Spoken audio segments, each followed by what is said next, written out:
Awesome. Nick, you ready? Yeah. Okay, cool. This is like the final lecture. It's not technical. This is more so like a generic guide on how you should start and like what we're looking for when if you're trying to get credit or compete. So yeah, this is the How to Win weblab lecture. And here are some tips that we have compiled from because we've taught this class for a while. So here's some. You should definitely plan out your web app. And what we mean by this, like, so we've already set like milestones for you to keep you on track, but I think you'll probably want to set more like internally for you and your team. Like our MVP is due next Tuesday. It's coming up very soon. That's designed to help you stay on track for the final submission. And there's like a lot of requirements for the milestone too, but we front load it so you'll have like less work toward the end because debugging takes a lot more time than you'll think. So just like a brief overview of what we've done in the past 2 weeks together. Like we went through like all of Catbook and created a whole web app together from scratch. Like I guess you'd be pretty proud of yourself for following along for that. It's a big task. A lot of things are taught. But let's just do a brief overview of like what we've learned and how like it all meshes together. So for day one, we taught HTML, CSS, which is your page content, structuring, but remember the box model, and design, like how to make your website look pretty. And then we taught like client-side JavaScript, so how to make things on your website move, hooking up with our API calls. We even built our own API, and then hosting your own server, creating like all those different routes and endpoints and like serving pages. And then we also learned about databases toward the end of the first week. Hook that up with MongoDB and we use like Mongoose to help us make those calls and set up schemas. And that helps us access and edit the data for your website. And authentication. So creating a personalized experience for users requires them to have some form of authentication. So we taught you guys how to use Google Auth. And then we taught like a lot of sockets, React things that they kind of fly around in this stack. But this is how we design Catbook and how maybe you can be inspired to like lay out the plans for your own web app because Catbook is a pretty big app.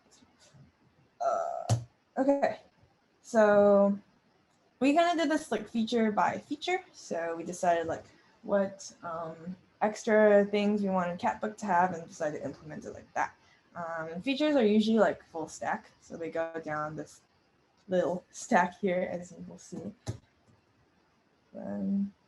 And yeah, so you basically you've probably had this term before, but people are not familiar. Like full stack is just all those layers of the app, like front end all the way down to the server and the database. And yeah, Nick can take it away. Another big concept is designing your web app like feature by feature. So like working on one thing at a time, just get one thing working and then move on to the next. So we're actually going to walk you through basically how we designed the Catbook profile and like how you might do something like this in your own app. So the main thing with this is you need to first create your wireframes, then build out what the component tree will be in React, then design the APIs, and then design the database schema. That's the high level overview of like how you build every new feature in your app. So as a reminder, the point of the profile is to display some visual information about the user, so we can see what's going on with them. And maybe we drop some wireframes in Figma, and now we want to make the front end for it. So we think what's the point of this front end for this one feature for the profile? And the point is we want to have a visual display of the information. So we ask ourselves like, what do we want to show and how do we want to show it? And that's the point of the front end part of designing the profile. So we've sort of answered that with the wireframe, and we get the look at what it is, and we then have to just create the CSS and the JavaScript in order to display this information properly. Next, on the server side, we then think about, well, how do we actually get that information? What does the client need from us in order to display that information? And you can ignore this to-do on the right. That's not relevant for you guys in React. We just forgot to update that slide. But so you have to ask yourself, what does the client need? And you realize you need to load in the user's name, you need to load in their About Me section, or I think it's actually just About Me. And then you need to load in the user's cat or something, just a bunch of their information. And the way you would do this is you edit the apis.js file so that you can provide a new user route to get the information. And so you have to just think, well, what do I need in order to get the front end to be able to run properly? And once you've done this, once you have everything, all the API routes you need, you then need to think about the database. You need to think about what information do I need to store so that way I can eventually get it back. And so if you do that, then you have to think about the user schema. And this is just a simple way you might write it down on paper, just like with the name of the schema and a bunch of fields, and just think about like all you need to store in order to actually get that route. So in summary, like in order to do this, you first had to create all these React files and the API route itself and the schema itself. So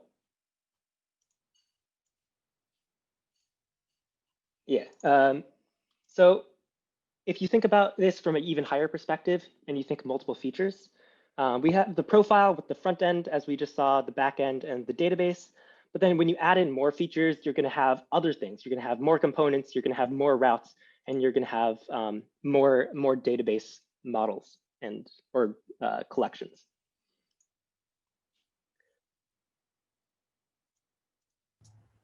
So another important thing is that planning will help you really stay on top of your project. It'll make sure that you all know what you're doing and you have a good path forward and are like on track to finish. So Shannon will tell you a bit more about that. Yeah. So we've talked about like a lot of ways to keep like your quote plan updated, like how to code good lecture, or like if you use TypeScript. Those are all different ways you can have a plan. But I think the best way is like to make sure you like document your code or like your progress, what tasks you want to work on, what features, and like it should communicate between your team.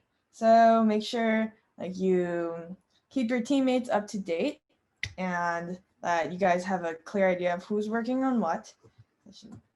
And if you ever decide to change your website, like you want to create a new feature, or you've decided that you're going to scrap this one thing, or a new bug has shown up, you should probably indicate this in your plan somehow.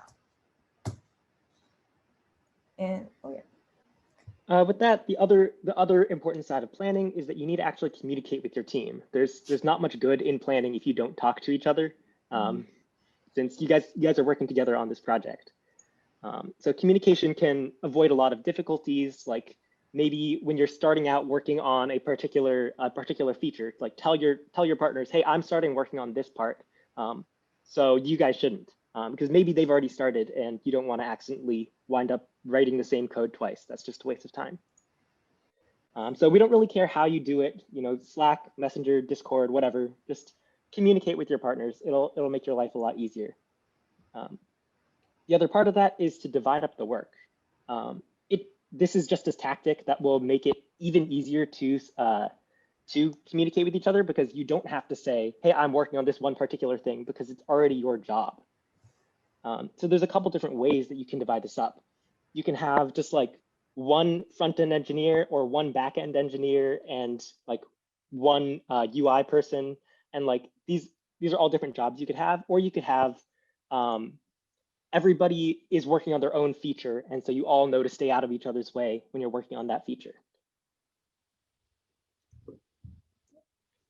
I want to emphasize like things we look for like in a winning website or a semi-finalist is like on what makes your app stand out. So I really recommend you focus on like one killer feature of your app, like what makes your app unique and different from the rest. It's better to have like a couple really good solid features than like a bunch of ones that are like really buggy and make the experience not enjoyable. So again, quality is greater than quantity. You've probably heard this a lot, so I don't want to dwell on it. But here's some like examples. Like, if you guys have played like Jackbox games before, each game is like pretty simple. They have a pretty simple concept and they execute it extremely well. Like the UI, the in-game experience, it's really good, and they handle like concurrent users really well. And like each game just focuses on one thing. And like this silly game, like it looks pretty cute. Like the UI looks really adorable, and it has like one feature, like raise your magic card to jump higher than anyone else's. But they execute it really well, and it gets a lot of downloads. So it can be something as like simple as this. And you want to make sure that you like use your team's strengths as well. So if someone wants to work on is like particularly passionate about one feature, they should probably work on that. If someone has a really good eye for design, you should probably let them design like some of your wireframes or the CSS. If someone loves working in the backend, communicating database, let them do that. But it's a good idea to make sure everyone is working on what they enjoy. So yeah, like example, like Hollow Knight is a good game where their main team strength was the hand drawings, and that like set them apart from the others, and they were able to execute that really well. Finally, as you're developing your web app, you're going to want to make sure to do a lot of testing. And in this case, I don't mean the same kind of testing Johan was talking about earlier. I mean user testing, because you need to know that your app is actually something that people want to use and people know how to use. So one way to do this is to just go to a friend, or ideally someone you maybe don't know as well, or who doesn't know you as well, and ask them like, what do you think you're supposed to do with this? Give them your app and let them play with it. You can also ask a little bit more targeted of a question, like, try and make the Magikarp jump in this app and see if they can figure out how to do it. Because if they can't figure out how to do it, or they can't figure out what they're supposed to do, then you've probably done something wrong in your UI and your app won't be very useful. However, when you're doing this, you got to make sure to not overload them. Like if you keep asking questions, were you able to do it? What was confusing? What stood out to you? Did you like it? And like, were there any bugs? Like these are all useful questions to ask, but if you just keep on asking them, you're going to overwhelm them and they're kind of going to clam up, or they're just going to repeat your own ideas back to you and not tell you anything new. The whole point of this is really to get an outside perspective, because you as developers will sort of get set in your ways, and like you'll think it's easy to get into a mindset where like, oh, my app is perfect and anyone who criticizes it is wrong. Or to think that like any bugs you see are the only ones there are. So with that, make sure to test with a large group of people. Try and talk to as many people as possible, get them all to try it. Not just your friends or family if possible, but like I don't know, send it around to your friends' friends. Post it on Facebook, let people test out your app. Overall, this is not just like a one-time thing you do. You don't just user test once and then you're done. You have to like write your site, test it some more, polish it up based on their feedback, and then keep doing this over and over again. It's an iterative process to get a good website. So like, just to reemphasize what Nick said, a lot of times we get like websites where like when we're grading them and we have no idea how to make it do what you want it to do, and we'll like have to email you and be like, what is going on? Because like even like bad UI, if you like play with it a lot because you're the one developing it, becomes intuitive to you. It might not be intuitive to like a first-time user. So you have to keep it in mind. I would always like source new people to try out your app. Yeah, good point. Yeah. If random people don't understand how to use your app, then we won't either, and then we can't grade you. This is true. Yes. And when you're stuck, because web development is not easy, like you guys learned this in like 2 weeks, it's a lot of work, you should come to us. So things you can try. Piazza, Nick's always up. We don't know when he sleeps. He is dedicated to keeping this 1-minute response time. So is a lot of other people on staff. So I would highly recommend Piazza for like times outside of like office hours or the hackathon tonight. And yeah, so just another reminder, tonight's hackathon is at 7 p.m. Eastern to 1 a.m. Eastern. That is 6 hours. We will be available, all 12 of the staff will be available for 6 whole hours to help you work on your app. And We used to have a lot of food and boba in past non-COVID years, but there will still be generous help from staff. We highly recommend you come. This is the last time you can get live help from us, like to get in person, virtually, I guess, before milestone 2 is due on Tuesday. Like, other than that, you would have to rely on Piazza for any other requests. And with that, good luck. It's been a pleasure teaching all of you. And here are some last reminders. I already said it once or twice, but I'm gonna say again. Milestone 1 is due in like less than 4 days, and we will close the form at 6 ET. You should try deploying this the day before. I would not recommend you do it like right before the deadline. Dan has shown us there's many things that can go wrong with deployment. So do not deploy right before the deadline, because like once you deploy it on Monday, you can just keep pushing your main branch and hitting that deploy button again. I would make sure that works early on. And tonight there's a hackathon and gather. And I think you guys are pretty familiar with the process. So you're gonna wanna go and help queue and like, submit a ticket. Instead of putting like your breakout room, just put your name. I would put your name and your team name in your gather room. So we set up a space on gather to, oh my God. Okay, just for the hackathon tonight. So I'm just gonna demonstrate how that works. Let's let it load. Okay, cool. So you're probably gonna spawn somewhere in this space. We will not help you in these big spaces because it's easy to get interrupted by random people spawning in this space. So you should go inside the hackathon. And this is I would not go in here because it's a staff only. But you go in the hackathon and we set up like tables for you guys. These are all like private spaces. So if you're in this table, only people on this like carpet can hear each other. So I'd recommend you like kind of like plan the space for your team. And these are Claire put some lovely pictures, bad looking pictures of everyone. But yeah, this is so it's easy for staff to jump around because breakout rooms are kind of a pain. But make sure you change your name to like have your team name in it, and we can probably just like locate you in this room.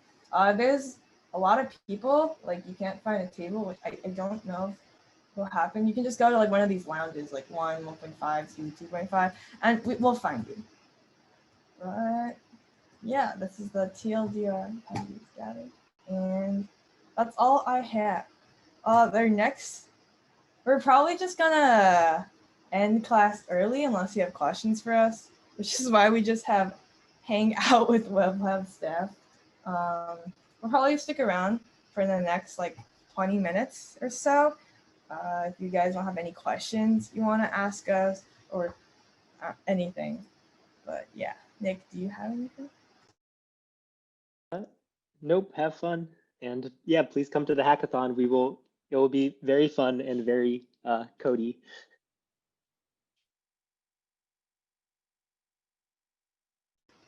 Yeah, if you don't want to stick around, you guys are free to go for today. We figured it'd be nice to let you guys out early because there's a 6-hour hackathon.